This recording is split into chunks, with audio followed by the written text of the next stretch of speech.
विशिष्ट महर्षि और प्रभु रामचंद्र जी का ज्ञानमयी संवाद सुनते हैं द आर्ट ऑफ लिविंग के फैकल्टी स्वामी वैशंपायन जी की वाणी से।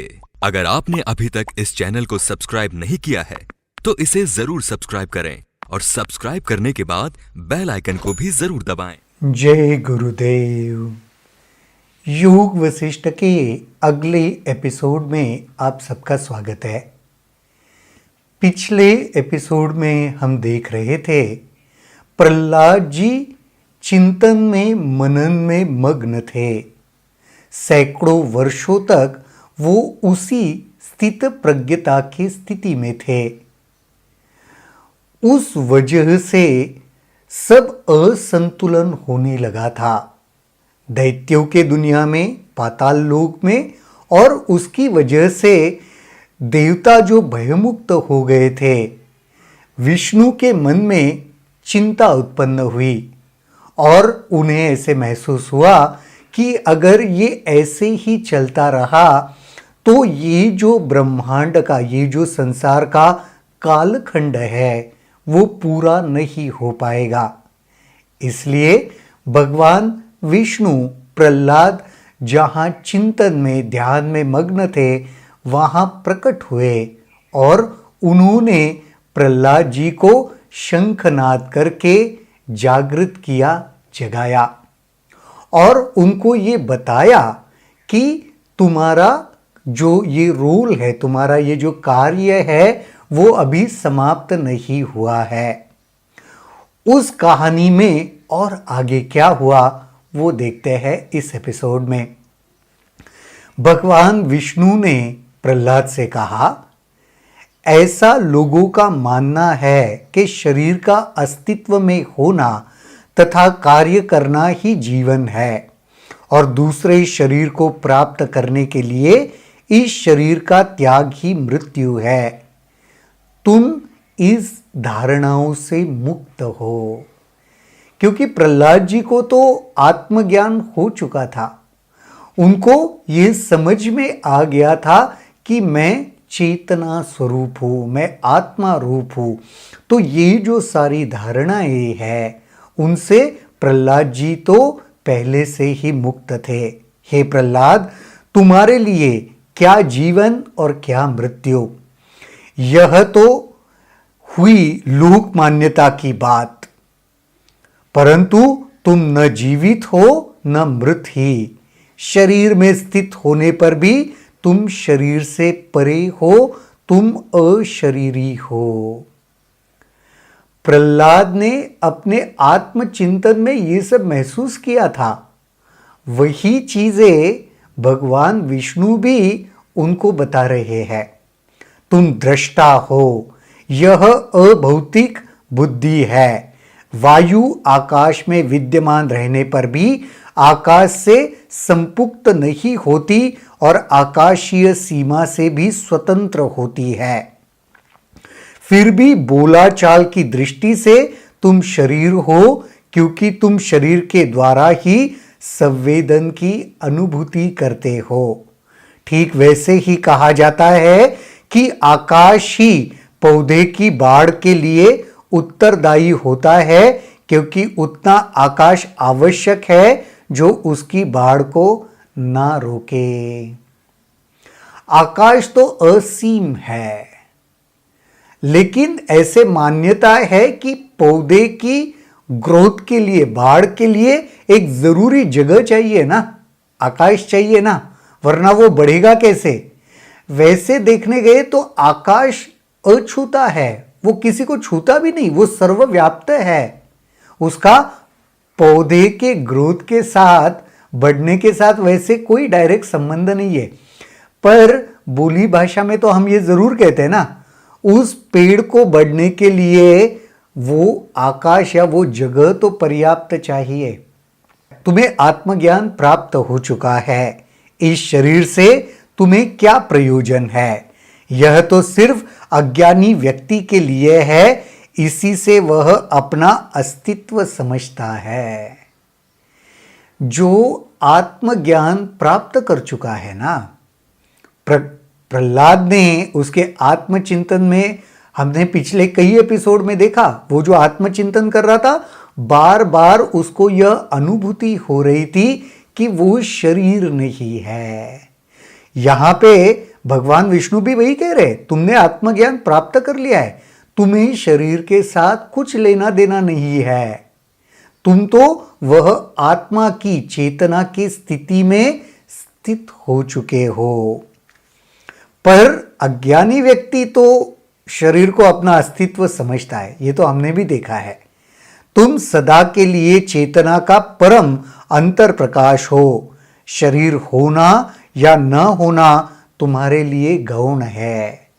जिसको आत्म अनुभूति हो गई, आत्मज्ञान हो गया, उसके लिए शरीर होना या न होना बहुत बड़ी बात नहीं है, क्योंकि उसने समझ लिया, उसने पा लिया कि वो तो आत्म स्वरूप है। तुम न संग्रह ही करना चाहते हो, ना कुछ छोड़ना ही चाहते हो। देखो, मुक्तता की स्थिति में ये पहलू है, वो कुछ संग्रह करना भी नहीं चाहता और वो कुछ छोड़ना भी नहीं चाहता, वो स्वभावत हो जाता है। उसके लिए कुछ जमा करके रखने की आवश्यकता नहीं है, या किसी से मुख मोड़कर भागने की भी आवश्यकता नहीं है। काफी बार लोग ऐसे समझते हैं, अरे वो ज्ञानी है, आत्मज्ञान हो गया है, फिर भी ये सारी व्यवहार की चीजें क्यों कर रहा है? स्वभावत है उसके लिए। आत्मज्ञान होने का मतलब ये बिल्कुल नहीं है कि मैं कुछ जमा भी नहीं करूंगा और मैं सब कुछ छोड़ भी दूंगा, ऐसा कुछ नहीं है। जो स्वभाववत होता है वो सारे क्रियाएं आत्मज्ञानी करता रहता है। जिसने शरीर या अशरीर होने की धारणा छोड़ दी है, उसके लिए क्या वसंत ऋतु का दिन और क्या प्रलय का दिन। शरीर से ही वो शरीर से जुड़ी हुई धारणा भी अभी नहीं बची। अब क्या उत्सव है ना, वसंत दिन का मतलब क्या, उत्सव मनाते हैं, और प्रलय का दिन यानी क्या, मातम मनाते हैं। तो जिसमें आत्मज्ञान प्राप्त कर लिया है, उसके वजह से शरीर का भाव धारणा तक छोड़ दी है, उसके लिए कुछ उत्सव मनाने का दिन नहीं है और कुछ प्रलय मनाने का दिन नहीं है। वह तो सभी स्थितियों में आत्मज्ञान से दृढ़ता पूर्वक स्थित रहता है। ब्रह्मांड के सभी प्राणी जिए या मरे अथवा पुष्ट हो, वह आत्मज्ञान में स्थित रहता है। ब्रह्मांड के सारे प्राणी अगर मर जाए या जी जाए, उससे भी उसे कुछ फर्क नहीं पड़ता, क्योंकि आत्मज्ञानी तो सदा आत्मज्ञान में स्थित रहता है। परम पिता शरीर में रहता है, शरीर के मरने पर भी वह मरता नहीं। जब शरीर बदलता है तभी भी वह नहीं बदलता। शरीर के मरने पर भी जिसकी मौत मुमकिन नहीं है, आत्मज्ञानी का देखो ये लक्षण है, वो कभी मरता ही नहीं। शरीर भले छूट जाए, वो मरता नहीं, दूसरा शरीर मिलने पर भी वह बदलता नहीं। कितना सुंदर विश्लेषण है। शरीर मेरा है और मैं शरीर हूं, यह जब मिथ्या धारणाएं त्याग दी जाती है, तब इन बातों का क्या महत्व रह जाता है। मैं इसे छोड़ दूंगा या मैं इसे नहीं त्यागूंगा, अथवा मैंने यह किया या मैं अब ये करूंगा, सब निरर्थक है। मैं अहम भाव ही खत्म हो गया, शरीर के प्रति की धारणा ही खत्म हो गई।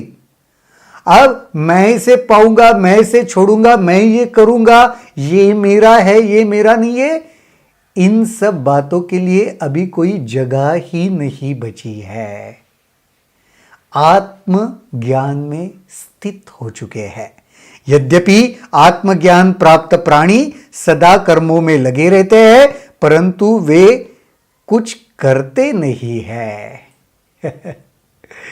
कितना सुंदर है। देखो, मैं कुछ समय पहले भी कह रहा था, आत्मज्ञान प्राप्त होने का मतलब निष्क्रिय हो जाना नहीं है, किसी चीज से मुख मोड़ के कहीं पे भाग जाना नहीं है। वो व्यवहार की भी बातें करते हैं, लेकिन उससे अछूते रहते हैं। वो व्यवहार, वो क्रियाएं, वो सब उन्हें छूता नहीं है।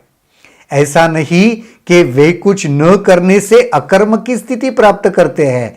अकर्म की स्थिति अनुभव से विमुक्त रहती है, क्योंकि जब तक बीजों की बुआई नहीं हुई तब तक फसल की कटाई भी नहीं हुई। मैं करता हूं और मुझे अनुभव होता है, ये दोनों धारणाएं जब समाप्त हो जाती है ना, तब शांति ही शेष रहती है। इसको ठीक से इसके ऊपर मनन करना चाहिए। मैं करता हूं और मुझे अनुभव होता है, ये दोनों धारणाएं समाप्त होने के बाद शांति का अनुभव होता है। कर्तापन चला गया और भोक्तापन, अनुभव करने वाला भी चला गया, करने वाला भी चला गया, अनुभव करने वाला भी चला गया। उसके बाद की जो स्थिति बची है वहीं पर परम शांति का अनुभव होता है। जब यह शांति दृढ़तापूर्वक स्थापित हो जाती है, वही मोक्ष है। ये जो शांति मिल गई, उसमें स्थित हो गए ना दृढ़तापूर्वक, उस स्थिति से अब तुम्हें कोई हिला नहीं सकता। ऐसी स्थिति प्राप्त होने को ही मोक्ष प्राप्त हो गया कहते हैं। ऐसे आत्मज्ञानी व्यक्ति के लिए क्या पाने और क्या खोने के लिए रहता है? कर्ता और कर्म की धारणाएं समाप्त, यही तो मोक्ष है। वही कह रहा था ना, कर्ता भाव भी चला गया और कर्म का भाव भी चला गया। कर्म भी नहीं रहा, कर्ता भी नहीं रहा, तो इन सबसे जो छूट गया मुक्त हो गया। तुम्हारे जैसे आत्मज्ञानी इस संसार में ऐसे रहते हैं जैसे गहरी नींद में हो। इसी प्रकार तुम संसार को ऐसे देखो जैसे कोई आधा जागता व्यक्ति देखता है। आत्मज्ञानी ना आनंद में आह्लादित होता है, ना दुख में संतप्त होता है। भगवान कृष्ण भी यही कहते हैं, स्थित प्रज्ञ हो जाओ। ना कोई चीज तुम्हें इतना आह्लादित करे, इतना आनंदित करे, ना कोई चीज, ना कोई घटना तुम्हें दुख में लेके जाए। आत्मज्ञानी व्यक्ति का वही लक्षण है, समभाव, स्थिरता में रहता है। बहुत ऊपर भी नहीं जाता, बहुत नीचे भी नहीं जाता। वे बिना किसी इच्छा के काम करते हैं। ठीक वैसे ही स्फटिक पास रखे हुए पदार्थ को बिना चाहे परावर्तित करता है। स्फटिक में प्रतिबिंब दिखता है ना, उसके आसपास जो भी वस्तु होती है, वो चाहता है क्या? इसलिए दिखता है। स्फटिक के चाहने पर प्रतिबिंब दिखता है क्या? नहीं। वो स्फटिक जहां पे रखा है उसके आसपास जो भी वस्तु रखी जाती है वो परावर्तित करता ही है। वैसे ही आत्मज्ञानी व्यक्ति का जीवन चलता रहता है। ऐसे लोग आत्मज्ञान में पूर्ण जागृत रहते हैं, परंतु सांसारिक व्यवहार की दृष्टि से सोए रहते हैं। व्यवहारिक दृष्टि से सोए रहते यानी अपने आप को लिप्त नहीं रखते उसमें। वो कर्म में उलझते नहीं है, उन संस्कारों में उलझते नहीं है। यहां पे वो कह रहे हैं, वे इस संसार में बच्चों की तरह आचरण करते हैं, उनमें अहम भाव न रहता है और जो किया जा रहा है वह बंधा क्रम है। हे प्रहलाद, तुम विष्णु के लोक में पहुंच चुके हो। पाताल का शासन इस संसार चक्र तक करते रहो। तुम्हारी ये जो स्थिति है ना, तुम पहले से ही विष्णु लोक में स्थित हो चुके हो, पहुंच चुके हो। लेकिन हम कहते हैं ना, जैसे औपचारिकता है तुम्हारे शरीर का, तुम्हारे जीवन का जो कार्यकाल है, वो तुम्हें पाताल का ये सारा राज्य ठीक से करना है, वो तुम्हें करना पड़ेगा। और जब तक ये संसार चक्र चलता रहेगा तब तक तुम इसे करो। ये भगवान विष्णु प्रहलाद जी को कह रहे। इस कहानी में आगे और क्या होता है वो देखेंगे, लेकिन अगले एपिसोड में। तब तक के लिए जय गुरुदेव। अगर आपके इस वीडियो को लेकर कुछ सवाल हैं तो कमेंट सेक्शन में जरूर लिखें, जिसके ऊपर हम आने वाले वीडियोस में चर्चा करेंगे।